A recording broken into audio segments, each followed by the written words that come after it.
நம்ம சென்னை சில்க்ஸின் பெருமை மிகு ஆடி சேல். தரமான ஆடி, பெருமை மிகு ஆடி. நாம் தமிழர் கட்சியின் தலைமை ஒருங்கிணைப்பாளர் சீமான் செய்தியாளர்களை சந்தித்து வருகிறார். நேரலையை பார்க்கலாம். இது பண்ணி இப்படி சொல்லிட்டீங்க, உங்ககிட்ட அதை எதிர்பார்க்கல. அப்பதான் தெரியும் இந்த பேர்ல ஒரு சமூகம் இருக்கு போல இருக்கு அப்படின்னா, அப்ப நான் இந்த மாதிரி பயன்படுத்துறது இல்லை. அதுக்கப்புறம் நாங்க அதெல்லாம் பயன்படுத்துறது இல்லை. இவங்க தான் அதை சலுக்கர்கள், சண்டாளர்கள்ங்கிற வார்த்தையெல்லாம் அதிகமா பயன்படுத்தினது ஐயா கருணாநிதி அவர்கள் தான். சங்க இலக்கியங்கள்ல, மந்திரங்கள்ல, என் திருமூலர் வரைக்கும் சண்டாளர்ங்கிற வார்த்தையை பயன்படுத்திருக்க. கந்த சஷ்டி கவசத்திலே சண்டாளர்ங்கிற வார்த்தை ஐயா கருணாநிதி அவர்கள். நீங்க பாருங்க, பாசப்பறவைகள் படத்தோட அந்த நீதிமன்ற இதுல அந்த சண்டாளர்ங்கிற வார்த்தையை இவர் பயன்படுத்திக்கிறது.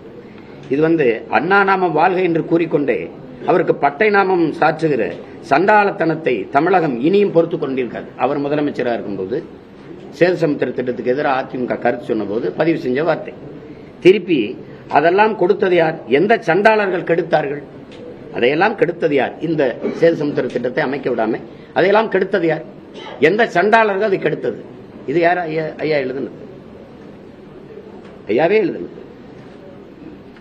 நீங்க பாருங்க, கந்த சஷ்டி கவசம் முதல்ல அதை எழுதினவர் மேலதான் நீங்க நடவடிக்கை எடுக்கணும். எஸ்சி எஸ்டி ஆக்ட் போடணும். இது பாருங்க, கனகபூசை கொள்ளும் காலியோடு அனைவரும் விட்டாங்காரரும் மிகுவள பேய்களும் தண்டியக்காரரும் சண்டாளர்களும் என் பெயர் சொல்லவும் இடி விழுந்தோடிட என்று கந்த சஷ்டி கவசத்துல வருது.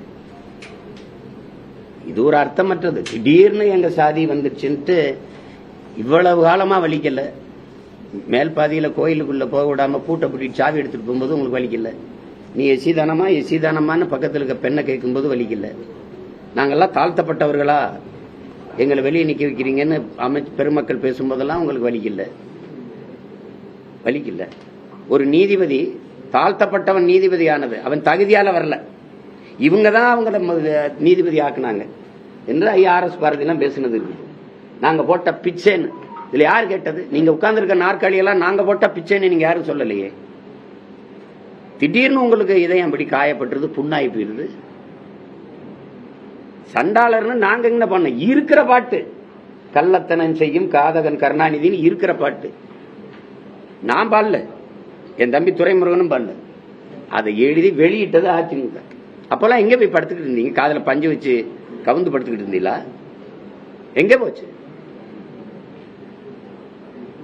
ஏதோ அதிகாரத்தில் இருக்கிறவங்க அப்படியே எங்களை அசிங்கப்படுத்தி நீங்க பண்ண அக்கிரமமும், நீங்க இந்த உங்களுக்கு வாக்கு செலுத்தி ஆழம் வச்ச இந்த மண்ணுக்கும் மக்களுக்கும் செய்த துரோகங்கள் பட்டியலிட்டு பேசலாமா? யார் என் கூட வருது? அங்கிருந்தா வந்திருக்கேன். நான் புதுசா படிச்சுட்டு வர வேண்டியது இல்லை. நீங்க கத்து கொடுத்ததெல்லாம் வாங்க தர்க்கம் செய்வோம். ஒரு பொது மேடை, நீங்க தான் நிறைய தொலைக்காட்சி வச்சிருக்கீங்க, வாங்க. உங்க வாடகை வாய்கள், உங்கள் வலைவழிகள், உங்களுக்கு ஆதரவாய்ங்கிற வாய்கள்லாம் எப்படி பேசுதுன்னு ஒரு தடவை நீங்க கேட்கறீங்களா? மாண்புமிகு சட்ட அமைச்சர் ஐயா ரகுபதி அவர்கள் அவங்க கட்சிக்கு ஆதரவா பேசுற வலைவழியாளர்கள், யூடியூபர்ஸ், அவங்க பேச்செல்லாம் கேட்கிறாங்களா? அவங்க எங்களையெல்லாம் கேவலமா பேசும்போது உங்களுக்கு இனிக்குது. நாங்க பேசிட்டா அப்படியே நெஞ்செல்லாம் புண்ணாயிருது, காதல் அப்படியே ஈயத்த காட்சி ஊத்துற மாதிரி உங்களுக்கு ஆயிருது. எங்களை திட்டும்போது உங்களுக்கு தேன் வந்து பாயுது. எப்படி இது?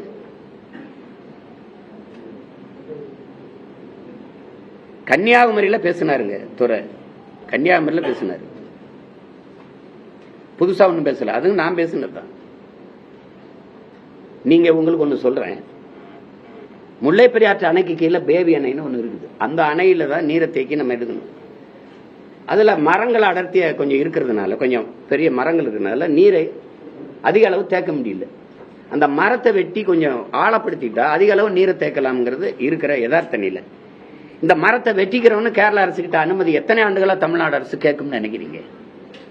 நீங்க சொல்லுங்க. ஒரு தோராயமா 45 ஆண்டுகளா கேட்குது, தர மறுக்கிறாங்க. கடைசியா ஐயா பினராயி விஜயன் தந்துட்டாரு. ஆனா அது போகும்போது எதிர்த்து வழக்கு போட்டு உச்சநீதிமன்றத்தில் அதை மறுத்துடுறாங்க. ஒரு மரத்தை வெட்டக்கூடாதுங்கிறத நம்ம ஏற்கிறோம். ஆனா மரத்தை வெட்டிட்டா நட்டு வச்சு வளர்த்துற முடியுங்கிற யதார்த்தம் இருக்கு, இயற்கை உண்மை இருக்கு.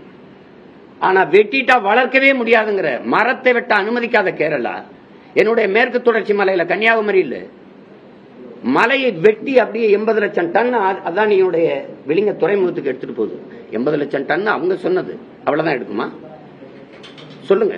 மதுரை உயர்நீதிமன்றத்தில் ஒரு வழக்கு வருது. கேரளாவில் மணல் அள்ளுவதற்கும் மலையை மணல் கற்களாக நொறுக்குவதற்கும் மலையை மணலாக மாற்றுவதற்கும் தடை இருப்பதால், இந்த வார்த்தையை கொஞ்சிக்கணும், தடை இருப்பதால் வழக்குதாரர் போடுறார். தடை இருப்பதால் தமிழ்நாட்டிலிருந்து மலையை மணலாக கற்களாக எடுத்துட்டு போக நீங்க அனுமதிக்கணும்னு நீதிமன்றத்தில் அனுமதி கேட்குது. தமிழ்நாடு அரசு அதுக்கு எந்த எதிர்ப்பு தெரிவிக்கல. நீதிபதி சொல்றாரு, ஒரு நாளைக்கு 700 லாரிகள்ல நீங்க எடுத்துட்டு போகலாம். அந்த நீதிபதி ஏன் கேரளாவில் தடை இருக்குன்னு கேட்டிருக்கணுமா இல்லையா? இப்ப என்ன கோவரம்னா, அவன் நல்ல ஆத்தாளுக்கு அப்பனுக்கும் பிறந்தவன் இங்க ஆள்றான் அப்படின்னு வரும்ல. என் மலை எனக்கு, என் வளம் எனக்கு, என் மண்ணின் வளத்தை நான் பாதுகாக்கணும்னு நினைக்கிறவன் தானே எனக்கு தகப்பனா இருக்க முடியும். மற்ற மாநிலங்கள்லாம் பெத்தவனே அப்பனா இருக்கான், எங்களுக்கு மத்தவனே அப்பனா இருக்கனால தானே இந்த சிக்கல். ஏன் நீ அதை பத்தி கவலைப்பட மாட்டேங்கிற? நாம் தமிழ் கட்சியின் தலைமை ஒருங்கிணைப்பாளர் சீமானின் செய்தியாளர் சந்திப்பை பார்த்தோம். முன்னாள் முதலமைச்சர் கருணாநிதி குறித்து அவதூறாக பேசியதாக நாம் தமிழ் கட்சி நிர்வாகி கைது செய்யப்பட்டிருப்பது நமக்கு தெரியும். இந்நிலையில் அது தொடர்பாக அவர் விளக்கம் அளித்திருக்கிறார். நம்ம சென்னை சில்க்ஸின் பெருமை மிக ஆடி சேல். தரமான ஆடி, பெருமை மிக ஆடி.